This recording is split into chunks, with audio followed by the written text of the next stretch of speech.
Hello everyone. In this video, we will walk through how to fine-tune your detection rule in Log360. Detection without precision leads to alert fatigue. In Log360, rule tuning gives you the ability to measure how your rules are performing, fine-tune them for your environment, and continuously improve detection accuracy. Here's how you can fine-tune the performance of your rules in Log360. To get started, go to the Security tab and select Manage Rules. From here, select the rule you want to optimize. Once the rule opens, click the Rule Tuning option in the top right corner.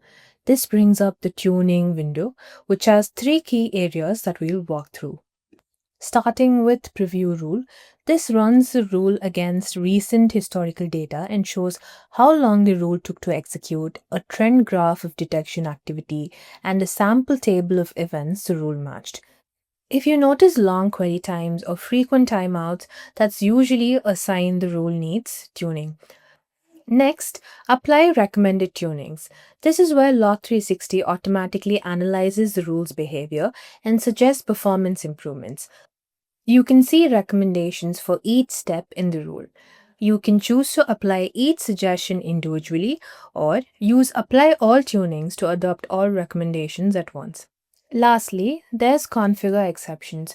This is incredibly useful when you want to reduce false positives without weakening the rule. Here, you can define specific fields and values to exclude your exceptions. You can stack multiple criteria using and/or conditions to customize exactly what the rule should ignore. This keeps your alerts clean and focused on the activity that really matters. Once you're done previewing, applying tunings, or adding exceptions, make sure to save the rule. Your rule will now run more efficiently and generate cleaner and more relevant detections. And that's how you fine-tune your detection rule in Log360. If you would like to know more about Log360 and how it can help your organization, contact our technical experts today.